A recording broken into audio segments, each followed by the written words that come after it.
Kyo ekitongole ekiwoza ky'omusolo mu ggwanga Uganda Revenue Authority kyongedde okulabula amakolero ga kuno n'amakampuni agagaana okuteeka mu nkola ey'okulamba ebintu byago nga bwe bagenda okusimbibwa mu mbuga z'amateeka.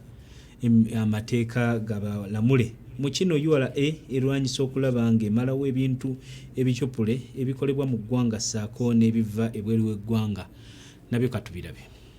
Oluvannyuma lw'ekitongole ekivunaanyizibwa ku kulondoola omutindo gw'ebyamaguzi UNBS okukizuula nti ku byamaguzi ebikolebwa kuno n'ebiyingizibwa mu katale ebitundu 54 ku buli 100 ku byo bibeera tebituukana na mutindo, kyasalawo okuleeta enkola y'okulamba ebyamaguzi byonna eya digital stamping nga kikolaganira wamu n'ekya URA ekiwoza ky'omusolo. Enkola eno yatongozebwa ekitongole ekiwoza ky'omusolo mu mwezi gw'okuna omwaka oguwedde era amakolero gonna wano mu ggwanga gaweebwa nsalensale wa myezi 3 nga gonna gaali gateekeddwa okufulumya ebintu ebiriko laama okutandika nga lumu omwezi ogwokubiri omwaka guno.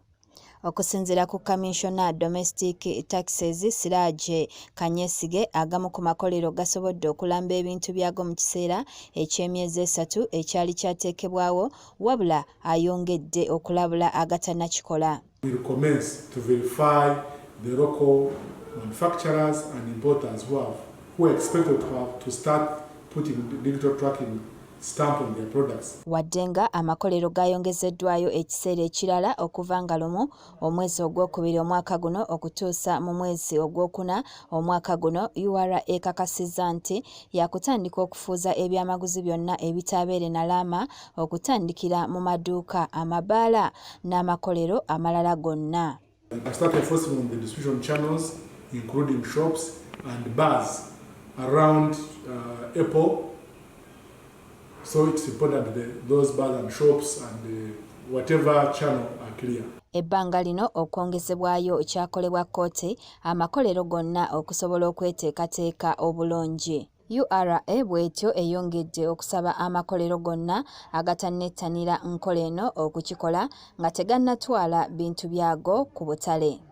We encourage manufacturers and importers who haven't complied to do so, to avoid being found on the wrong side of the law.